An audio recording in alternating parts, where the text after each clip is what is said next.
चंगा करता है, तू चंगा करता है, यीशु तू चंगा करता है, तू जीवन देता है, तू जीवन देता है, यीशु तू जीवन देता है। हम प्रिय अब देखने वाले कि पवित्र आत्मा में बढ़ना, अगर हम पवित्र आत्मा में नहीं बढ़ेंगे प्रियो तो हमारे लिए एक समस्या उत्पन्न हो जाएगी। हम पवित्र आत्मा के खिलाफ बात करने वाले रह जाएंगे। पर प्रभु दयालु है, वो हमें यह भी सिखाता है कि पवित्र आत्मा में बढ़ना कैसा है। पवित्र आत्मा के बारे में बोलना तो नहीं है, पर उसमें बढ़ना भी कैसा है, प्रभु यह हमें सिखाता है। यूहन्ना की पत्री उसका 17 का 17, सत्य के द्वारा उन्हें पवित्र कर, सत्य के द्वारा तू उन्हें पवित्र कर, तेरा वचन सत्य है। क्या है प्रियो? तेरा वचन सत्य है, परमेश्वर का वचन सत्य है। हमें कौन पवित्र करता है? परमेश्वर का वचन, क्योंकि परमेश्वर का वचन सत्य है। हमारी सच्चाई के द्वारा, परमेश्वर के वचन जो सच्चाई है उसके द्वारा हमारा सैंक्टिफिकेशन होता है, शुद्धिकरण होता है। हम पश्चाताप करते हैं प्रियो, और यह हमें करना है। परमेश्वर का वचन सत्य है और सच्चाई के द्वारा, सत्यता के द्वारा हमारा प्रिय शुद्धिकरण होता है। इफिसियों की पत्री उसका 5वां अध्याय उसका 25वां वचन, हे पतियों, हे पतियों, अपनी अपनी पत्नी से प्रेम रखो, अपनी अपनी पत्नी से प्रेम रखो, जैसा मसीह ने भी कलीसिया से प्रेम करके, जैसा मसीह ने भी कलीसिया से प्रेम करके अपने आप को उसके लिए दे दिया, अपने आप को उसके लिए दे दिया, कि उसको वचन के द्वारा, कि उसको वचन के द्वारा जल के स्नान से शुद्ध करके पवित्र बनाए। क्या लिखा है प्रियो? वचन के द्वारा जल के स्नान से शुद्ध करके पवित्र बनाए। परमेश्वर का वचन ही प्रियो हमें शुद्ध और पवित्र करता है। यहाँ पर खड़े होकर कथा कहानी बोलने के द्वारा हम पवित्र नहीं होंगे। यहाँ पर खड़े होकर मोटिवेट स्पीकर के समान मोटिवेट करने के द्वारा लोग पवित्र नहीं होंगे। परमेश्वर के वचन के द्वारा ही लोग पवित्र किए जाएंगे। तो वचन ही प्रिय हमें पवित्र करता है। इसलिए हमें व्यक्तिगत वचन पढ़ने की जरूरत है, इसलिए व्यक्तिगत हमें वचन में समय बिताने की जरूरत है। जब हम यहाँ पर वचन प्रचार करते हैं, आपको भी जाकर व्यक्तिगत परमेश्वर के वचन को ढूंढने की जरूरत है। आपको भी परमेश्वर के वचन में समय बिताने की जरूरत है, क्योंकि परमेश्वर का वचन हमें प्रिय पवित्र करता है। हालेलुया। और उसे एक ऐसी तेजस्वी कलीसिया बनाकर अपने पास खड़ी करे, जिसमें न कलंक, न झुर्री, न कोई और ऐसी वस्तु हो, वरन पवित्र और निर्दोष हो। क्या लिखा है प्रियो? ऐसा परमेश्वर कलीसिया चाहता है जो प्रज्वलित होगा, जो प्रकाश में होगा, उसमें झुर्री नहीं होगी, उस पर कलंक नहीं होगा, पर वो मंदिर अत्यंत पवित्र होगा और वो आप और मैं। हालेलुया। इसलिए प्रियो हमें पवित्रता की जरूरत है, और पवित्रता की जरूरत प्रियो, पवित्रता केवल परमेश्वर के वचन के द्वारा हो सकता है। इसलिए हमें वचन पर निर्भर रहना है, वचन को पढ़ना है। वचन हमें छुटकारा देता है। कोई भी पासवान या भविष्यवक्ता हमें छुटकारा नहीं देता, परमेश्वर का वचन हमें छुटकारा देता है। पासवान भविष्यवक्ता हमारा नेतृत्व करता है, हमें समझाने की कोशिश करता है या हमें चेतावनी देता है, पर उसके अलावा शुद्धिकरण की प्रक्रिया पूरी तरह से व्यक्तिगत है प्रियो। व्यक्तिगत अगर शुद्धिकरण नहीं है आपके जीवन में, तो आपका दिया बुझने लगेगा। आप एक घर में एक बलवान मनुष्य तो होगा, पर वो आके आपको बांध देगा, और जब बांध दिया जाएगा आपकी लूट हो जाएगी प्रियो, आपका मंदिर लूट लिया जाएगा। यह हमें ध्यान रखने की जरूरत है। दूसरा तिमोथी उसका 2 अध्याय उसका 15 वचन, अपने आप को परमेश्वर का ग्रहण योग्य, अपने आप को परमेश्वर का ग्रहण योग्य और ऐसा काम करने वाला ठहराने का प्रयत्न कर, ऐसा काम करने वाला ठहराने का प्रयत्न कर प्रियो, जो लज्जित होने न पाए, जो लज्जित न होने पाए। प्रियो यहाँ पर बता रहा है कि ऐसा काम करने वाला ठहरा और लज्जित न होने पाए।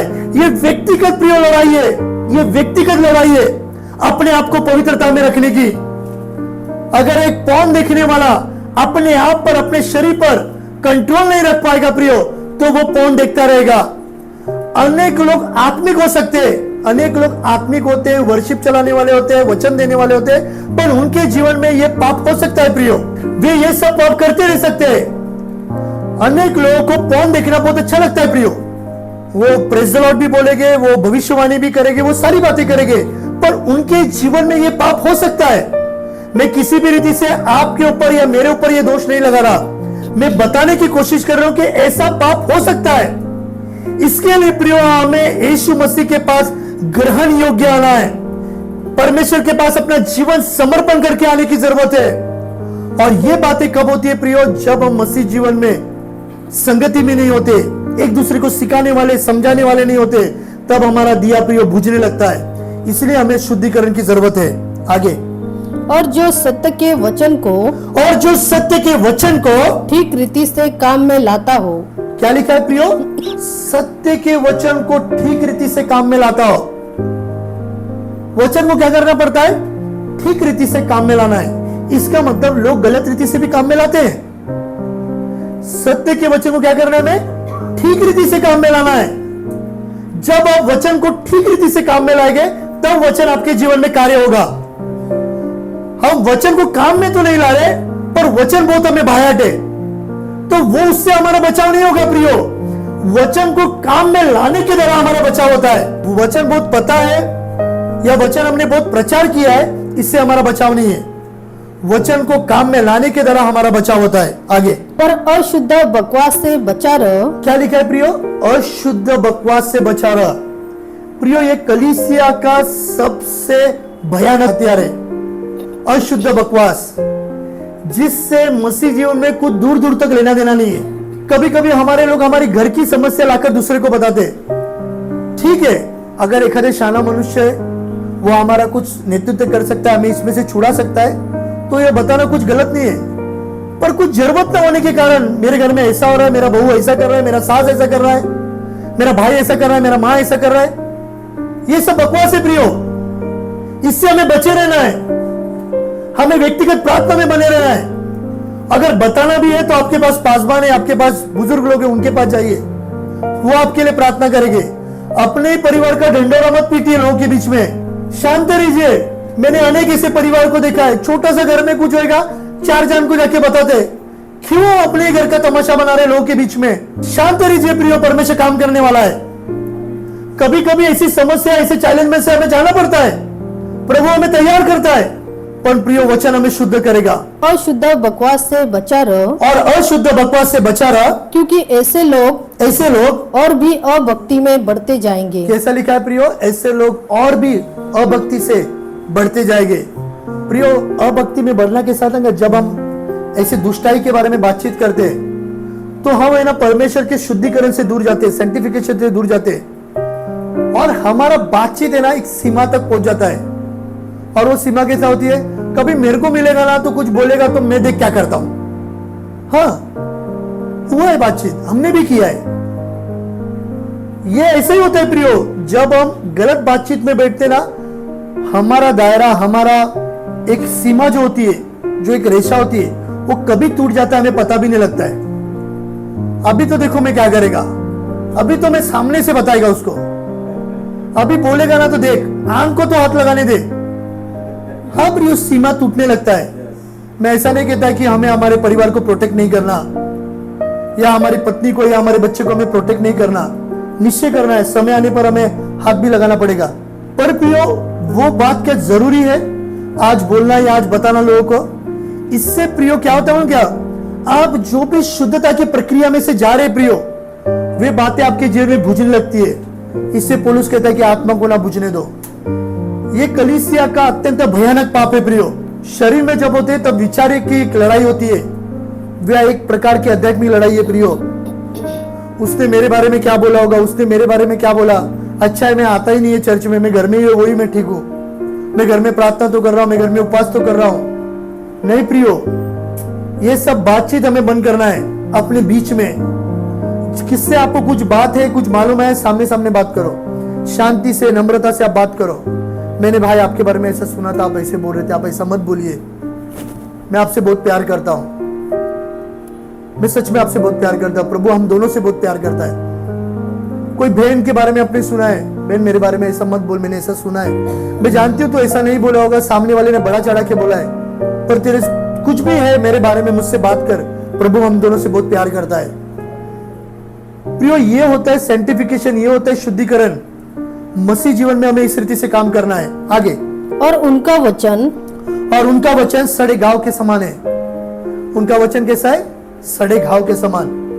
अंधकार के ताकत भी वचनों से बातें करते हैं। सड़ा घाव, यहाँ वहां की बातचीत। सड़ा घाव का जख्म वाला मनुष्य मालूम एक दिन में नहीं मरता है, वो धीरे धीरे उसके शरीर के अंग को काटना पड़ता है, धीरे धीरे वो काट काट के मरता है। और ये मरने की प्रक्रिया प्रियो बहुत ही कष्ट वाली होती, दुख वाला होता है। एक बार आदमी मर गया तो मर गया, पर ये प्रतिदिन मरना, प्रतिदिन दर्द होना, सड़ा हुआ घाव जहां से बदबू आती है, जहां पर बैक्टीरिया होते हैं, जंतु होता है, पस आता है, ये दर्द बहुत भयानक होती है प्रियो। ऐसे दर्द से हमें दूर रहना है। हिमेनियुस और फिलिपुस उन्हीं में से है। क्या लिखा है? हिमेनियुस और फिलिपुस उन्हीं में से। अत्यंत दुख की बात है प्रियो, एक परमेश्वर के काम करने वाले लोग, पौलुस के साथ सेवा करने वाले लोग, आज उन्हें पौलुस सड़े घाव के लोग कह रहा है। कैसे लोग है वो? सड़े घाव के लोग। ये अत्यंत दुख की बात है प्रियो। आज भी क्या मसीह जीवन में ऐसा हो रहा है? आज भी हम शुद्धिकरण की प्रक्रिया से दूर है? कि आज भी हम ऐसे लोगों के बीच में उठ रहे बैठ रहे? यहाँ पर बहुत लोग एक संडे को आते हैं ना तो डायरेक्ट 2 संडे के बाद दिखाई देते। 14 दिन का गैप हो जाता है प्रियो। कितने दिन का गैप होता है? 14 दिन। वे 14 दिन के बाद दिखाई देते हैं। 13 दिन उसके कैसे बीते होंगे वो भाई या वो बहन जानता है। इसलिए प्रियो, इस प्रार्थना सभा को छोड़ के आप घर में आराम मत करना। दुख होगा, क्लेश होगा, उठ के आ जाइए। प्रभु आपका शुद्धिकरण करेगा, प्रभु का वचन आपका शुद्धिकरण करेगा। सड़े हुए घाव प्रियो आपको और परमेश्वर के राज्य से दूर लेकर जाएंगे। वो और आपके जख्म को बढ़ाएगा और आपको परमेश्वर के कामों से दूर करेगा। इसीलिए प्रियो, परमेश्वर के कलीसिया में आना हमारे लिए बहुत जरूरत है कि जिसके द्वारा हम प्रज्वलित बने रहेंगे। हम उसका 21-22 पढ़ते। यदि कोई अपने आप को इनसे शुद्ध करेगा, यदि कोई अपने आप को इनसे शुद्ध करेगा तो वह आदर का बर्तन और पवित्र ठहरेगा, और स्वामी के काम आएगा, और हर भले काम के लिए तैयार होगा। हालेलुया। 21वें वचन में लिखा है कि वो अपने आप को शुद्ध करेगा। किससे शुद्ध करेगा? परमेश्वर के वचन से। जब हम यहाँ पर आते हैं प्रियो, परमेश्वर का वचन हमें एक शुद्ध बर्तन बनाता है और प्रभु के राज्य के लिए उस बर्तन का प्रभु इस्तेमाल भी करेगा। इसलिए ये शुद्धिकरण की प्रक्रिया हमें समझने की जरूरत है। 22, जवानी की अभिलाषाओं से भाग, और जो शुद्ध मन से प्रभु का नाम लेते हैं, उनके साथ धर्म और विश्वास, और प्रेम और मेल मिलाप का पीछा कर। किसके द्वारा? जो शुद्धिकरण के मन के साथ है, जो मेल मिलाप करते हैं, धर्म के काम करते हैं, उनके साथ तू जुड़ा रहे। जवानी की अभिलाषा से भाग। जो जवान लोग हैं, जो मध्यम उम्र के लोग हैं, जो मेरे उम्र के लोग हैं, उनके भी जीवन में सौ चैलेंजेस होते हैं, टेम्पटेशन होते हैं। इन जवानी की अभिलाषा से भागना और कहां पर करना आना है? धर्म के काम करने वाले लोगों के बीच में, मेल मिलाप करने वालों के बीच में, वचन से बातचीत करने वालों के बीच में। ऐसे लोगों के बीच में हमें संगति चाहिए। हमारे कॉलेज में हमारे कौन दोस्त है, हमारे स्कूल में हमारे कौन दोस्त है, यह हमें जानने की जरूरत है। हमारी कंपनीज में, हमारे कॉर्पोरेट सेक्टर में, हम जहां वर्किंग में, वहां पर हमारे कौन लोग हैं, हम किन के बीच में उठते बैठते, यह हमें समझने की जरूरत है। प्रियो देखो, ऐसे लोगों के बीच में जाकर बैठना ये पाप नहीं है, पर उनके विचार, उनके आचरण, ये हमारे बीच में नहीं आना चाहिए। अगर ऐसा होता तो हम इस पृथ्वी पर रह नहीं पाएंगे।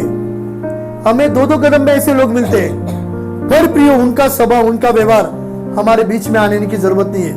इसके लिए प्रियो, पवित्रता में चलने वाले लोगों के बीच में चलने की हमें संगति की जरूरत है। एक संडे नहीं आता तो 14 दिन का गैप होता है। आप इन वचनों को घर पे जाकर व्यक्तिगत मनन कीजिए प्रियो। आपको समझ में आएगा कि हम कितने खतरे के जोन में हम चल रहे हैं, हम किस प्रकार की संगति में चल रहे हैं, हम किस प्रकार के विचारों में चल रहे हैं, यह हमें पता चल जाएगा प्रियो। इब्रानी की पत्री 10:10। उसी इच्छा से हम यीशु मसीह की देह के एक ही बार बलिदान चढ़ाए जाने के द्वारा पवित्र किए गए हैं। पवित्र किए गए। प्रियो, एक ही बार यीशु के बलिदान के द्वारा, यीशु मसीह एक ही बार क्रूस में मरने के द्वारा, उसकी मृत्यु के द्वारा हम पवित्र कर दिए गए उसके बलिदान के द्वारा। अभी बार बार उसे क्रूस पे चढ़ाने की जरूरत नहीं है।